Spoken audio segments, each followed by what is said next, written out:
Good afternoon. This is Dr. Christine Sauer, your host of the show Healthy Alternatives here on 97.5 CIOE FM with live stream on communityradio.ca every Thursday at 12 noon Atlantic Standard Time.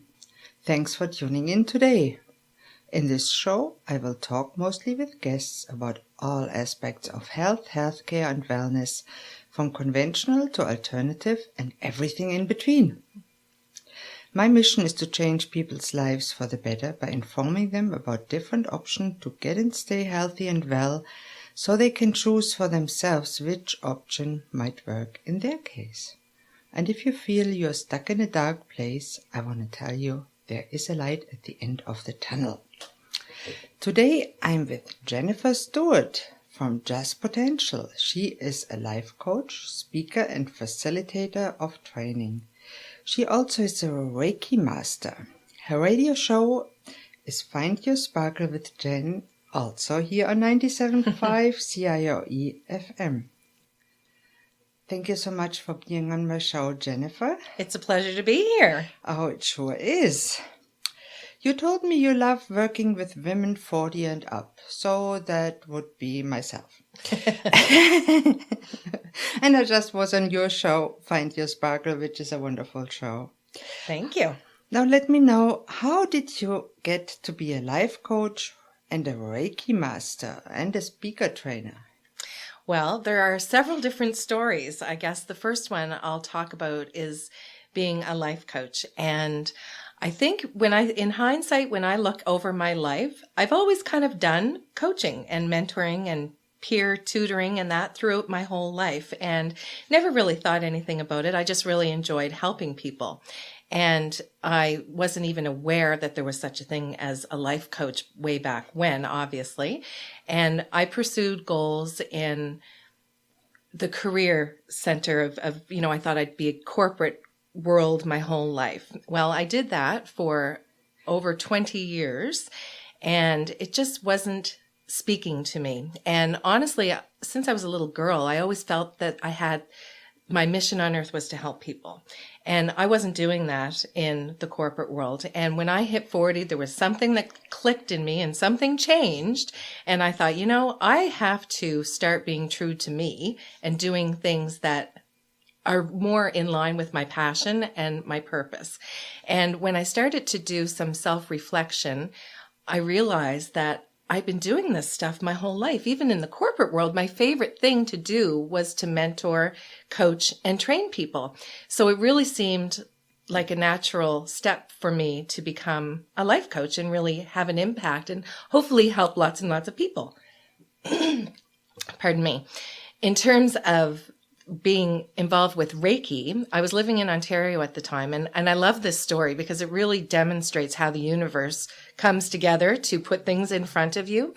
And I had never heard of Reiki. And then one day I was in the doctor's office and I read an article, and it was about Reiki, and it really intrigued me. And I thought, wow, isn't that cool?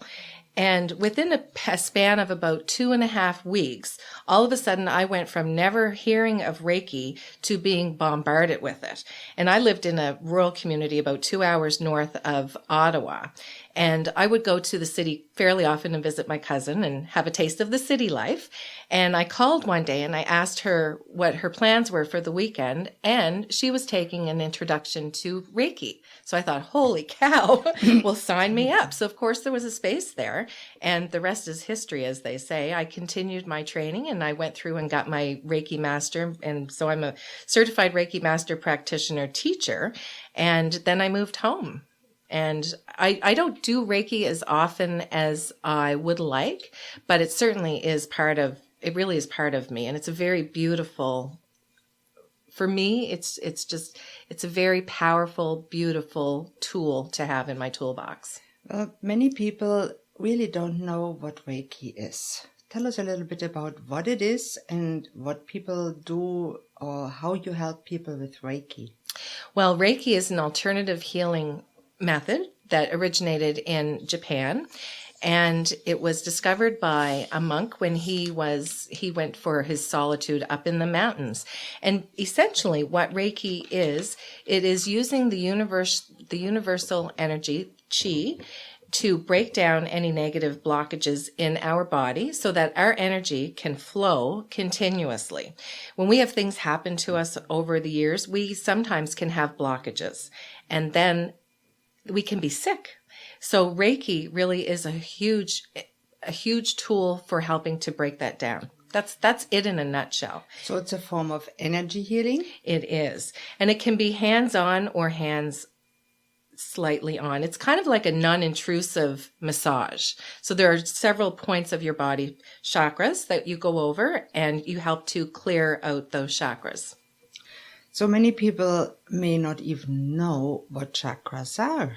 And the chi is quite common now, when many people know from Tai Chi that there's a Chinese form of energy called chi. Right. Now, what has chi to do with chakras? Many people know that acupuncture has to do with chi and meridians in the body, but chakras are something very different again. Well, they're basically your energy fields, and there are 7 main energy fields, and then there are all kinds of little energy fields along the way and throughout your body. And all of them have the potential to store negative energy, and then they become the blockages. So it's really important to be aware of that and to work on clearing those things. And sometimes we don't even realize that we have these blockages. Many people nowadays are not even aware that their body is really surrounded by an aura and energy field, because conventional medicine does not recognize it at all. No, that's right. And many people don't believe that it exists. So how do you know that there is an energy field? Many people can see it. Can you see it? Can you feel it? I feel it. My daughter sees it, but I feel it. And I guess I come from a long line of people that worked with, or, were aware and believed in different things. My grandmother was very spiritual, and she would talk in tongues, and she would do the healing hands. And that was, a long time ago. And it's starting to become more mainstream now because people are becoming aware, and there's scientific evidence that it does exist. It's this invisible energy. And I've not scientifically proven this, but I think about what comes to mind when we think about neutrinos is this invisible energy source. And when I first learned about neutrinos, I thought, you know what? That's what Reiki is. It makes sense to me. Now, I've not scientifically proven that or even asked, but to me, that kind of, it makes sense. But you can feel energy. When you think about it, we're surrounded by energy all the time. There's energy in things, material things. There's energy within ourselves. If you go into a room and perhaps there'd been an argument there, you can still feel, many people, and some people are more sensitive to feeling it than others, but you can feel the energy, whether it be good energy or positive. I mean, I'm sure you probably have a few incidents throughout your life where you've walked into a room and think, oh my goodness, I want to leave. Like, this is not the place for me. Or conversely, you're thinking, wow, this is really great energy. I think everybody you meet, you become an idea of their energy. I think intuition is related to that. I would agree. Because that is a form of energy. You go in a room, you feel the energy. You go meet somebody, you feel their energy. You do some kind of slow, deliberate exercise or meditation, you feel the energy. The same when I do Tai Chi, I feel the energy in the hands, in the moves. And the same probably for people that do yoga. It's very related. Definitely. And, it's like anything. The more that you do it, the more in tune you become. And then all of a sudden, it's second nature. So when you do Reiki, how do you remove blockages or negative energy without it hurting yourself? Well, when you give Reiki, you also get Reiki. But one of the important things is to do a cleanse after you finish a session. So that's really important in case anything got stuck to you, because I know that may sound silly for some people, but things can stick.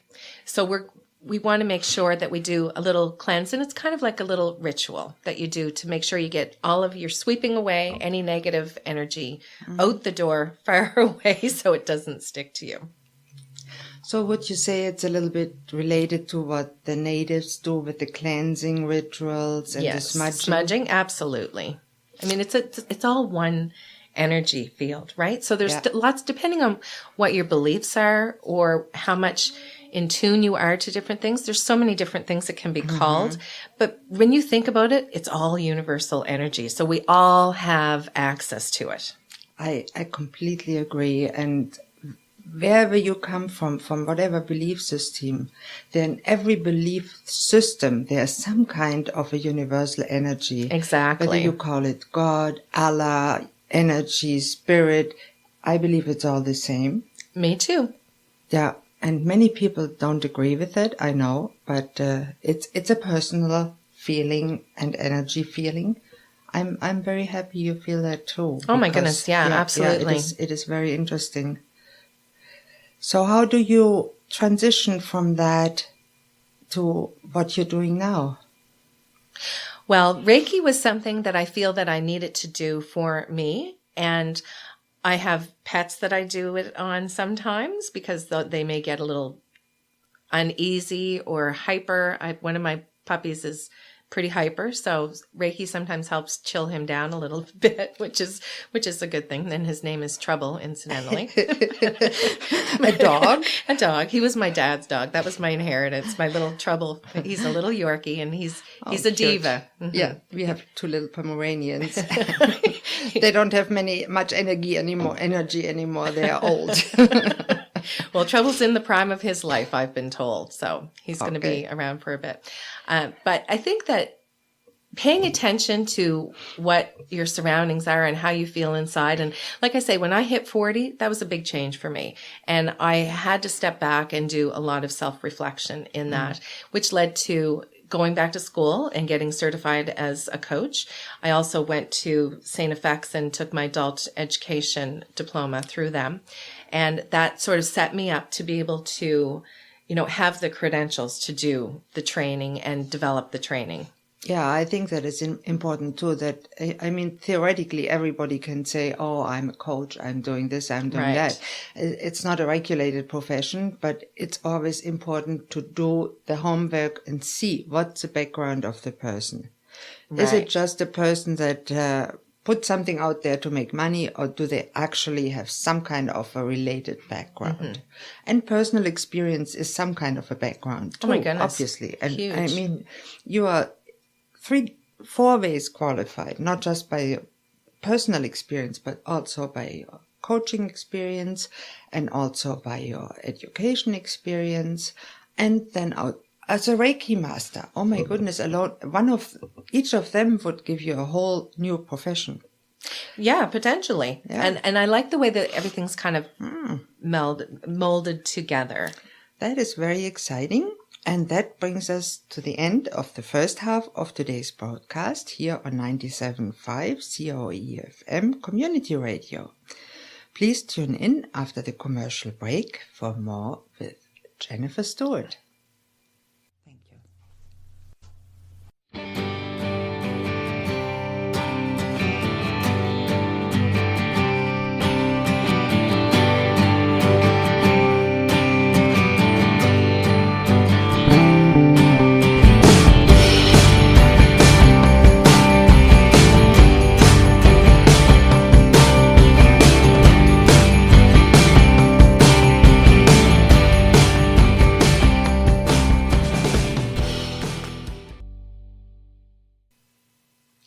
Hello and welcome back to Healthy Alternatives here on 97.5 COE-FM or on the web at communityradio.ca. I'm your host, Dr. Christine Sauer, and I'm with today's guest, Jennifer Stewart from Jazz Potential. Hello. Hello. In the first half, we talked about your life and what you do with Reiki. Now tell me a little bit more about what you do now and how you help people with their health and well-being and mental health and employment health and life skills are certainly part of our overall health. Well, that's a lot to talk about. I'll go back a little ways and talk about being in the corporate world and that magic number when I hit, that 40 number, that seems to be a pivotal point in a lot of women and men as well, that Certainly. there's a lot of changes that start to happen, and you start to, really reflect on your life and where you are and where you want to be. So at that time, as I mentioned earlier, I really wasn't where I wanted to be. So I made the effort to go out and get the training, get the credentials so I could start my own business. And thank goodness for my husband. He was extremely supportive. I wouldn't have been able to do it without him. And so thank you, Dave. So I decided to start Jazz Potential back in 2011. And my goal at that time, and you and I talked briefly about this, was to help as many people as I possibly could. And I also have a bachelor degree in business where I majored in marketing and minored in management. So in theory, I knew all of this stuff, and I knew target market, niche market. But for some reason, I thought that I would be able to take on and help everyone. And that's because I guess I always wanted to help as many people as possible. Well, that didn't go over as well as I had hoped. So I knew that, okay, I was going to have to suck it up and really do some soul searching to figure out where my target audience was and who exactly I wanted to help. And, there are spectrums at either end of that. But what I realized is that time frame of women's life in particular, the 40ish, where you do start to question a lot of things, I realized that I wasn't alone. So it started to make sense, and I started doing some interviews, and I started talking to a lot of people. And one of the things that I thought about was I was an employee of the federal government for a few years, and right now, if I had have stayed in there, I would be retired on a pension. And I'm still really young. And I think I will always be young at heart anyway. Well, our external body changes, but our mind doesn't have to. Exactly. So, my mindset really is that I'm a youthful, spiritual, engaging, full of life person. And that's me. That's me to the core. And I know that there are a lot of other people out there. So I started to think, oh my goodness, all of those people that I worked with and all of the people over the years that are young and in these jobs and they're retiring, what are they going to do next? What's that next chapter? And even if you don't have a pension, that time frame, lots of time people are thinking, oh my golly, I need to reinvent myself. I can remember at 40 saying, what am I going to be when I grow up? That was a huge question for me. Yeah, because for many people, when they look at their relatives, at their friends, they get older, they get sick, they end up in the nursing home. That's not really what we want for ourselves. Certainly not. And, what I felt was no matter on the outside, things could look perfect. But on the inside, even though I'm a very grateful person, I have a gratitude journal that I make my religious practice every day, and that really helps with, keeping and maintaining a positive attitude. But there was something missing inside, that gap. So I thought about that, and I thought, what that is that I'm not living my passion. I'm not living my purpose. And once I identified that, then things sort of started to fall into place more. It's that universe again, sort of helping us along. And then I did some soul searching and tried to come up with some names of things. And we were, a girlfriend of mine were having a glass of wine and brainstorming some possibilities, and Find Your Sparkle emerged. And once that came on paper, my whole body felt lighter. And I thought, holy cow, this is it. And I knew right away that is it.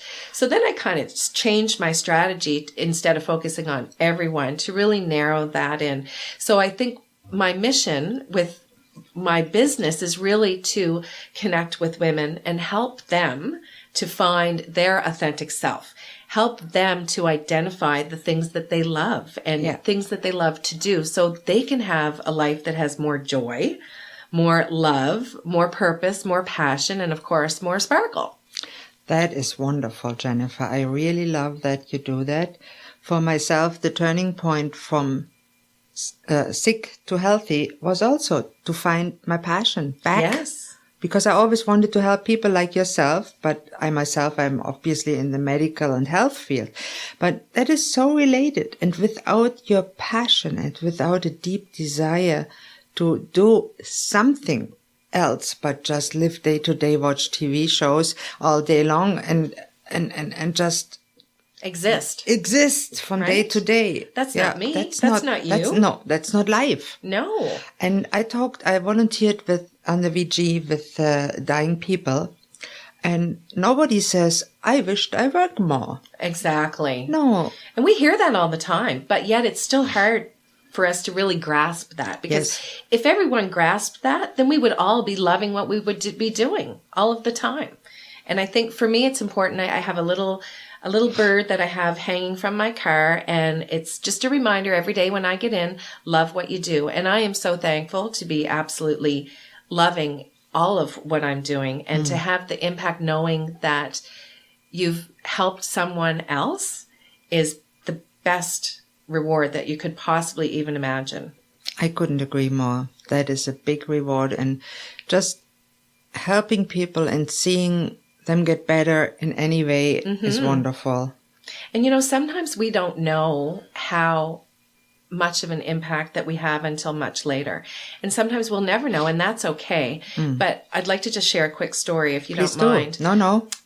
Last year I had my first online group coaching program with Find Your Sparkle. And one of the clients I had known and met years before when I was in Ontario. And she had had some military experience and then came back to be a civilian. And she didn't tell me until about 3 months later that when her and I had run into each other again, she was suicidal. And I'll probably cry telling you this, but after, she said she really felt she had a new lease on life. Wow, that is so rewarding. I'm very happy for you and her to do that. And I had the opportunity to talk to a few people too that are suicidal, and it is very rewarding. Yeah. And most times people don't tell you, right? No, if they're serious about it, they're not going to tell you. No. I was fortunate myself when I was suicidal. I recognized that really I didn't want to die. I wanted help. And I was fortunate I got the help. But some people, they are so frustrated and so sick and so sad. But if somebody like that listens to us, please get help and talk to somebody. Yes. And if you call 811, 911, it doesn't matter. There is a light at the end of the tunnel. There really is. Yeah. And there are so many things to look forward to. And sometimes we forget. When we're in that hole, we forget to look around us. And one of the things that I've always instilled in my kids was to really to pay attention to your surroundings and, live in the present moment. And we hear that a lot. How many of us are actually doing it? When you're outside, are you just on autopilot, or are you looking and noticing the sky, the clouds, the birds, the sounds, the wind, even, the colors of the rocks? Every time that we would go out, it would be, oh, look at those rocks. And rocks, some people think rocks are rocks, but they're not. They're all different. And they're, some of them are, just absolutely magnificent. But to think about really spending time in the now is so important. And when you do that, it's hard. You really can't worry about stuff that's yet to come or beat yourself up about stuff in the past, because there's just the now. And I wish that every one of us could always live in the now. That would be perfect. I know. It would be awesome. We have to plan sometimes because the winter's coming and we need heat and we need to buy groceries nowadays and plant the garden. So we have to plan sometimes. Oh, yeah. But I think I agree with that. We should, as often as we can, remember that the moment, all we have is now. Yes. And when I go out in the mornings, let the chickens out, which I enjoy, I'm in the moment. I see the sky. I feel the energy in the air, the weather, the moisture, whatever it does. And then I see the girls, the chickens, and say, "Good morning, girls. How are you today?" And they say "gagag" in return, which is nice. It is. So I'm very happy that you're in that area, and I'm sure you're doing lots of goodness, and I thank you very much for being on my show today. Thank you for having me. It was great. Absolute pleasure. And this brings me to the end of today's show. And please don't hesitate to contact me with any questions, thoughts, comments, or suggestions. Or if you'd like to contact Jennifer, my email here is Christine, CHRISTINE @communityradio.ca, and I'm always grateful for any feedback. I also want to extend a special thank you to today's producer, Jim Francis. Thank you, Jim. Thank you all for listening to Healthy Alternatives. And it is my pleasure to talk to you today. I'm your host, Dr. Christine Sauer. You might not know this, but this is a volunteer-run, non-profit radio station. And we even have a gallery. If you're local and you'd like to drop in, we are at 11 Glendale Avenue, Lower Sackville, Nova Scotia. Thank you very much. Tune in next Thursday at noon at 97.5 CIOE FM Community Radio with live stream on communityradio.ca for the next episode. Goodbye and have a great day.